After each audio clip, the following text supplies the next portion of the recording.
Mercubuana dan Desa Unggul. Ya. Itu keduanya sudah menggunakan sistem Digital. Iya, digital. Contoh misalnya kreatif konsep nggak pernah dibayar sama klien, ya kan? Tapi kenapa agensi dibayar? Perjalanan berikutnya adalah semakin kok suka ya dunia media ini, akhirnya ngambil register komunikasi. IO yang dulu adalah eksekutor, Ya. sekarang IO udah semi agency. Iya.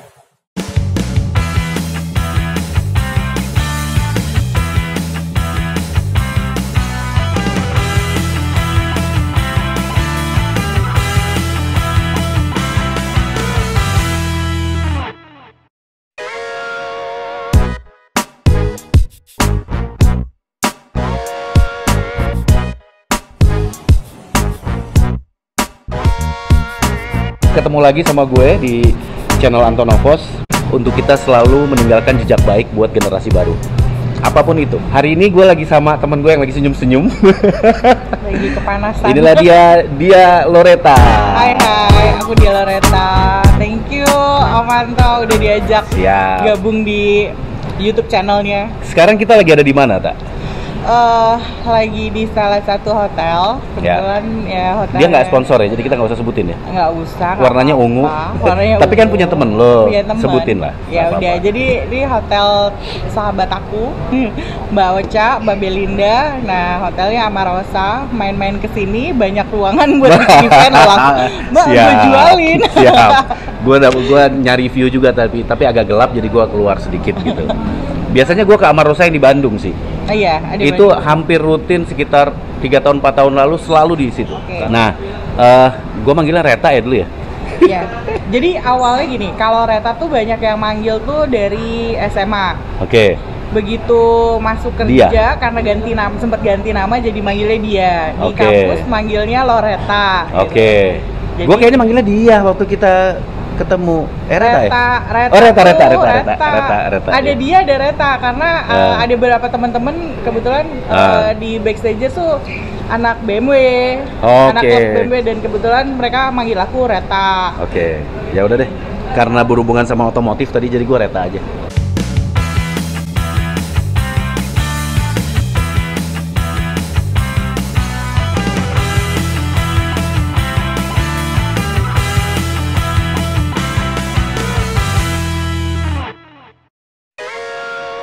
Ya udah, bebas lah.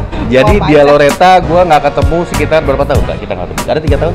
3 tahun ya? 3 tahunan ya. 3 tahun. Walaupun di Facebook ya kita tetap Iya. berteman, di Instagram Instagram tetap berteman, masih suka nyapa tapi mau ketemu ibu ini sangat Enggak juga Mbak ini sih. sangat sibuk sekali.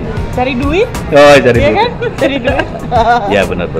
Itu harus diduluin Iya dong. Ya, biar gimana Supaya kan- semua bahagia. supaya knalpot kita berasap. Iya. Jadi bisa jalan terus. Iya. Nah, Retta, sekarang Retta apa ininya? Apa pekerjaannya apa? Kesibukannya apa sih? Kegiatannya masih ngajar. Oke. Ya, profesi seriusnya ngajar ceritanya gitu di beberapa universitas. Ngajar apa? Markom. Oke. Backgroundnya Markom. Oke. Terutama ya kalau mata kuliahnya atau studinya sih Ya. ya Markom, advertising. Oke. Terus ya ada PR-nya sedikit. Terus Oke. kemudian ada ya manajemen event, Oke. customer retention ya Oh, seputar dunia Markom lah. Berarti lengkap ya. Kalau kita ajak ngobrol nih 12 jam. Jangan dong nanti Lecture-nya kapan. 12 jam, tapi kita persingkat aja. Nah ya, tapi aku juga masih bekerja, masih Iya. bangun usahaku juga. Ya. Gitu. Jadi gue punya pengalaman ya teman-teman dulu dengan Retta. Kebetulan Retta ngajar di Mercubuana. Kemudian gue join di dalam kelasnya waktu itu, dan kelasnya adalah personal branding. Ya personal branding atau manajemen event? Manajemen event, Manajemen event. tapi gue akhirnya menjelaskan Sharing tentang tentang personal branding. Sampai gue harus ngejelasin bahwa gue dulu narkoba dan kayak itu. Kesaksian Iya, ya. kesaksian kayak apa Pengakuan namanya? dosa itu. Pengakuan dosa. Jadi gue sih tertarik sama itu ya, sama personal branding. Apa yang kita pengen bahas ini karena orang-orang event adalah orang-orang di balik layar. Perlu nggak sih mereka keluar? Jangan dijawab dulu. Oke. Gue pengen lo jelasin dulu kenapa lo suka dengan apa yang lo kerjakan sekarang. Oke. Apa awalnya?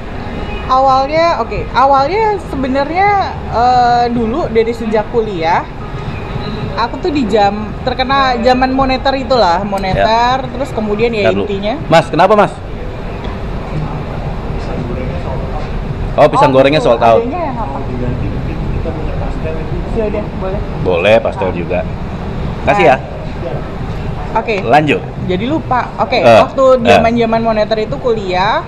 Terus kemudian ya intinya kalau mau tetap gaul, mau tetap ngapa-ngapain kan harus cari duit tambahan dong, gitu kan. Cari duit tambahan gimana caranya? Mulai dari terjun zaman dulu tuh SPG-SPG-an, terus bikin event-event kecil gitu kan, ya bantuin temen ulang tahun lah, bantuin apa namanya tunangan atau baby shower gitu. Terus sampai akhirnya lulus kuliah, ya ceritanya jadi freelancer.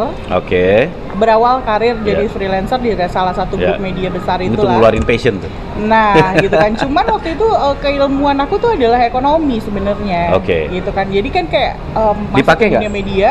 Dipakai nggak ilmu itu? Dipakai, ya pasti dipakai. Karena sebenarnya pada dasarnya semua ilmu akan kita pakai, diterapkan dimanapun bisa. Maksudnya di event tadi? Di event pasti pakai. Pakai ya? Pasti. Berarti kamu mungkin freelance lebih sering kemana waktu freelance event?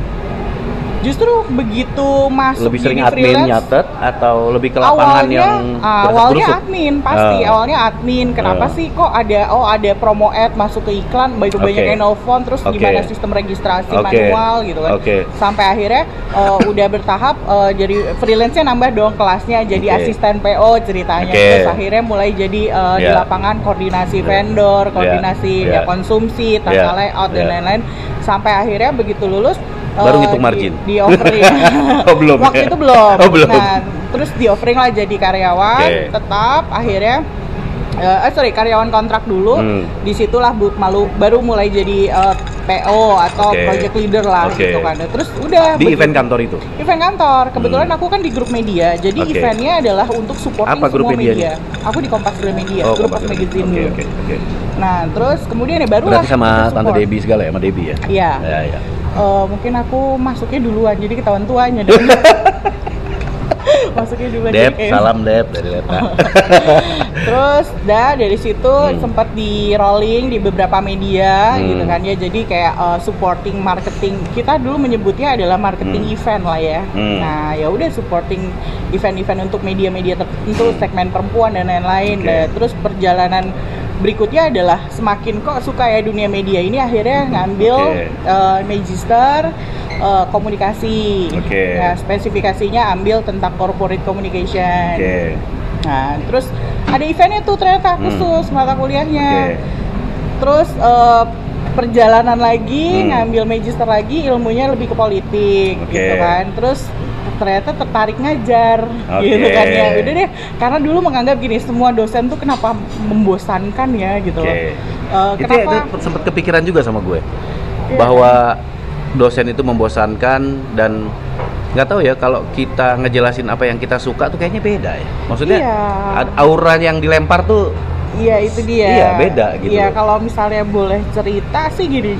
Kayak gini, aku tuh tipikal yang dulu dari zaman kuliah, mau kuliah dulu sarjana maupun master juga rajin bolos sebenarnya gitu. Kenapa? Karena menurut aku adalah berkarya, freelance.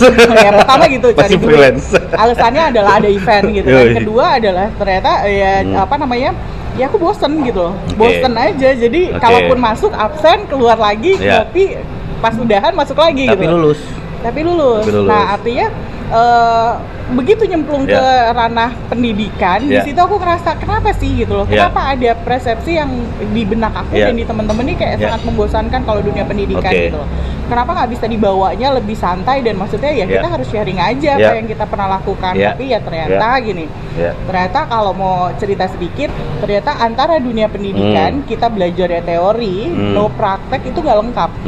Gitu kan. Tapi begitu juga dengan praktek. Begitu aku praktek tanpa teori, aku tidak bisa memaparkan itu dengan struktur yang baik. Gitu. Akhirnya berhubung aku juga bekerja, jadi akhirnya kan aku punya kepraktisian yang cukup untuk bisa dibagikan di dunia kampus gitu. Akhirnya, banyak banget ya yang kamu ikutin ya, artinya banyak hal yang bisa kamu terapin di dunia event juga termasuk gitu ya, karena kamu juga suka event, ada pengalaman di dalam freelance dan segala macam gitu. Aku memulai karir dari freelance, dan maksudnya aku sampai terakhir di Kompas Gramedia ya mungkin sampai posisi. Itu departemen apa sih? Itu kan dia ada medianya, ada eventnya, ada off airnya, ada. Ya, kalau aku dulu nama unit bisnis aku adalah advertising, sales and marketing gitu loh. Jadi memang ada marketing eventnya yang mensupport produk-produk kita yang eventnya dibeli oleh para sponsor gitu kan. Terus kemudian aku sempet ya begitu karir sudah mulai berarti kalau medianya agak sama tuh sama gue, karena gue di Prambors kan, media juga tapi media suara. Mirip-mirip kayak gitu tuh. Kita bikin event, sponsor-sponsor masuk gitu. Yang tadinya event kita jadi eventnya sponsor. Betul. Akhirnya kan gini, akhirnya ada event istilahnya event independen yang punya si brand, ada event yang memang adalah di-provide untuk kebutuhan engagementnya si sponsor dengan branding kita atau branding si internal tadi. Nah, terus begitu sudah lulus magister, akhirnya dipercaya karir pathnya bertambah, akhirnya pegang women's group gitu. Jadi menghandle beberapa media bukan dari event ya, wanita. Bukan hanya di event tapi memang di markomnya strategik lah ya. Ya, terus kemudian luluslah dari sana 2014. Ya, terus kemudian akhirnya bangun startup. Markom konsultan. Gitu. Sekarang di situ. Masih di situ. Berarti sekarang kamu punya PT sendiri? Iya. Gitu. Jadi perusahaan aku namanya Binaya Komunikasindo. Binaya. Gitu. Karena aku udah dengar juga perusahaan itu. Iya, udahlah. Iya kan? 2014. Oh, mantap. 2014, terus kemudian berjalan 2016 sempat bikin media digital. Cuman karena masih berpartner, jadi akhirnya kontrak partnershipnya udah selesai tahun kemarin. Nggak diperpanjang. Gitu kan, nggak diperpanjang 3 tahun. Nah, sekarang kita come up dengan brand sendiri. Nah, itu perusahaan kedua aku. Berarti lebih ke digital marketing. Digital marketing. Strategic digital termasuk apps enggak? Sosial media semua. Ya, sosial media, pokoknya digital mulai dari website, aplikasi, sosmednya itu sendiri, terus advertising on digitalnya gitu. Jadi dua itu yang kita berarti service yang kamu punya yang berkaitan dengan digital, kemudian itu bisa dikerjasamakan nggak sih dengan teman-teman IO?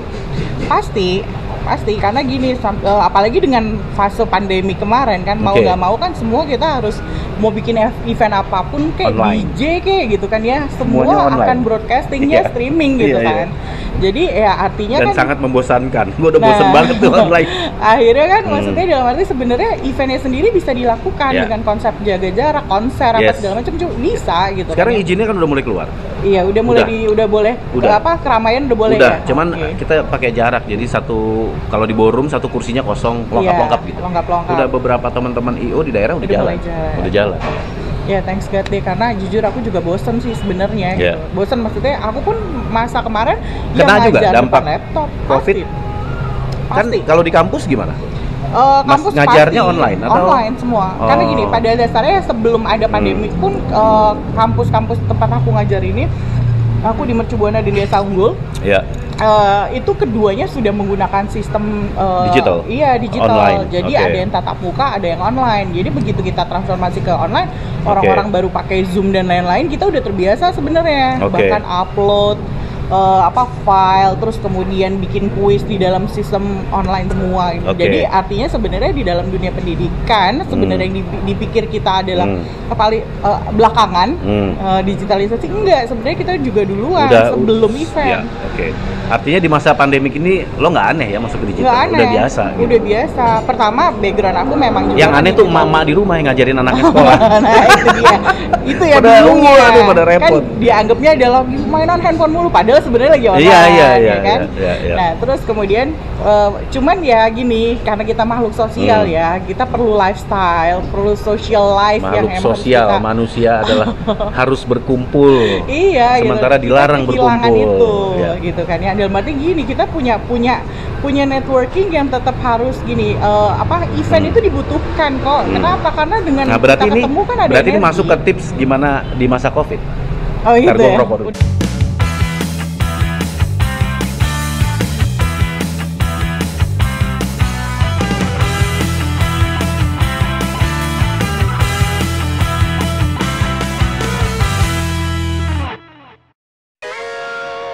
Lewat sih sebenarnya masa COVID-nya ya. Udah masa new normal ya. Iya. Tapi new normal masih lah, maksudnya teman-teman tuh masih perlu tips loh, Kak. Masih butuh butuh masukan, butuh pemikiran. karena nggak semuanya paham. Kalau dampak COVID di pekerjaan lo, terus barangkali lo punya tips buat teman-teman masa COVID apa? Iya, kalau misalnya Yang tadi itu mengenai manusia harus tetap Ya, berkumpul. sebenarnya gini, dampak ini sih ini dampak semua, bukan hanya Indonesia, bukan Ya, hanya ya. aku, bukan hanya Ya, ya. skop di kota besar, kota kecil, enggak, semua gitu kan. Ya. Artinya kita sedang di sedang di karantina Ya. social life-nya kita gitu Ya. kan. Nah, fase kita berpindah kepada digital ini sebenarnya pertama untuk Indonesia sendiri ya, kita mau tidak mau akhirnya jadi belajar untuk digitalisasi. Ya. Perubahan mindset, istilahnya gini, kalau kita ngomongin istilahnya dunia analisis gitu ya, kita ada PES, politik, ekonomi, sosial, teknologi, dan di sini sosial dan teknologi yang kita geber gitu. Dalam arti dalam waktu 3 bulan tuh kayak mau tidak mau kita harus melek teknologi. Terus kemudian sosialnya ini yang akhirnya yang biasanya kita sangat kegotong royongan dan kerumunan ini gitu kan ya. Sekarang mau tidak mau sangat strict dengan kondisi kita harus ketemunya sama laptop. Dan begitu masuk forum nggak ada, itu sistem udah jam sekian sampai jam sekian, nggak ada tuh yang namanya terlambat kelas gitu kan ya. Tapi memang yang tadi lo bilang bahwa kita sekarang biasanya kita berkumpul, sekarang tidak. Gue terus terang teman-teman ya, termasuk gue gitu, stres loh. Pasti, aku pun stres kok. Bayangin udah ketemu sama teman-teman ngobrol, bayangin sampai jam 2 malam di Zoom. Itu begitu Zoom-nya mati, kamar kita kan jadi sepi. Itu gila men rasanya. Kayak gue besok harus nge-zoom lagi sama mereka gitu. Iya, at least pokoknya aneh banget gitu. Terserah deh, pokoknya harus ada yang ngomong gitu kan. Iya. Itu karena kita mungkin ya itu tadi makhluk sosial dan kita kebiasaan kerja bareng gitu. Dan nggak pernah kerja sendiri. Indonesia tuh udah gotong royong tuh bohong banget kalau nggak sampai sekarang. Orang kepanitiaan apa aja juga kita ikutin kok. Iya kan, kepanitiaan alumni kita ikutin, komunitas berapa banyak ya kan. Sosialnya Indonesia tuh luar biasa. Komunitas tuh berkembang tuh paling banyak sebenarnya di Asia. Gue setuju sama Reta ya bahwa Indonesia itu sangat identik dengan gotong royong, ya kan. Jadi kita mengerjakan event bersama-sama tuh darahnya tuh sebenarnya udah ada. Iya. Dari dulu sejak kita berjuang sampai sekarang selalu yuk kita sama-sama bareng menuju ke satu objektif gitu. Kalau dulu merdeka, kalau sekarang kita bikin event, bikin segala macam. Dari lahir ya, terutama untuk yang maksudnya setelah kemerdekaan ya, itu udah pasti kita bikin lomba. Ya kan lomba juga event sih gitu kan ya. 17-an. Iya, mau nanti ngurusin kado kayak. Nah, mungkin lebih ke situ sih. Jadi kalau sekarang tiba-tiba kita dikerem 3 bulan, sebenarnya problemnya adalah bukan problem bukan hanya problem gapteknya digital, tetapi adalah stress manajemennya kita menjadi makhluk yang tiba-tiba harus jadi aneh ya. Iya, harus strict di rumah. Ya kan, sedangkan biasanya kita nongkrong. Terus kemudian biasanya kita kalau gosip tuh mulut kita beradu nggak apa-apa. Begitu di Zoom tuh nggak bisa. Mati kan. Iya, begitu. Kita harus yang bikin gue stres. Kita harus nggak bisa saling nimpal. Gini, gue tuh agak kesel kalau diajak nge-zoom sama orang sebuah perusahaan gitu, terus nggak ada moderatornya. Jadi orang di sana ngobrol, terus dia berhenti sesaat, gua mau ngomong, dia ngomong lagi, kan dia klien, gua harus diem. Jadi gimana kita mengekspresikan diri dan menyampaikan apa yang kita punya, itu sulit banget loh presentasi Zoom itu. Betul banget gitu. Kecuali kalau ada orang yang, Bapak tahan dulu Pak, 5 menit gantian Pak ya. Nah itu baru kita enak nge-zoom itu. Kita memang ya mau nggak mau akhirnya ada perubahan sosial atau behavior lagi di dalam meeting cara, nih. Berubah cara. Mungkin kalau di luar orang udah biasa, oke silakan saya kasih 5 menit ngomong gitu kan. Oke, selesai saya ngomong. Kita kan nggak bisa gitu. Kadang mereka mau ngomong aja, oke kita udah interupsi dulu. Karena gini, 5 menitnya Zoom itu adalah tumpahan curahan hati. Nggak cukup 5 menit. Lu bayangin sehari udah nggak ngomong, disuruh ngomong cuma 5 menit.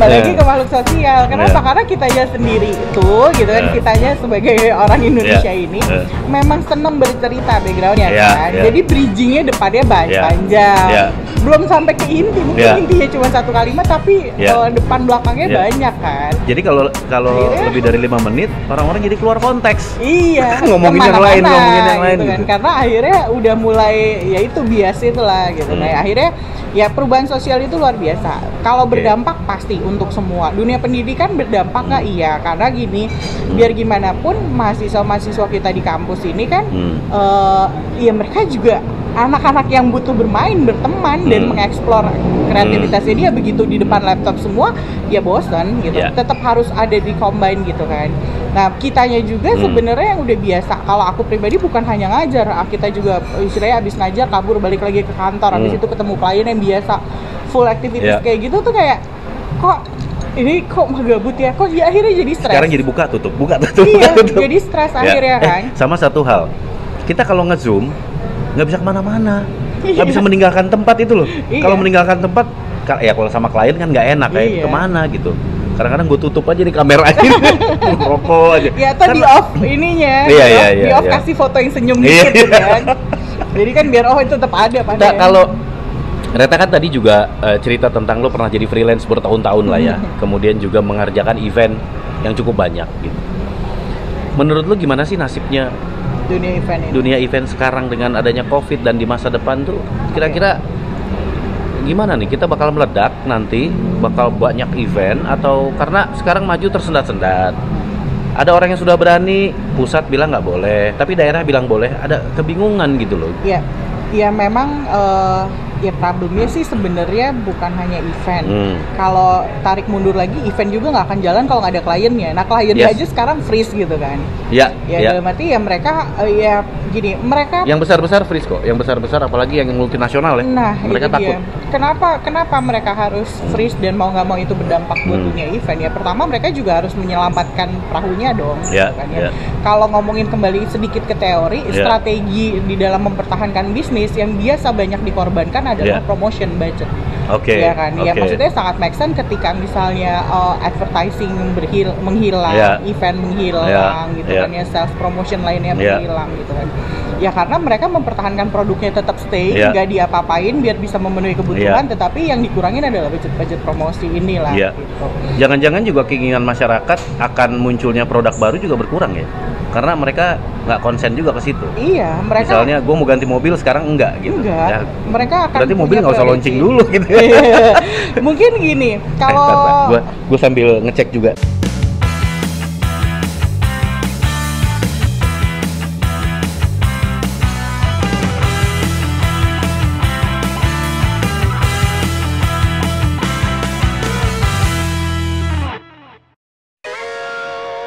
Gimana?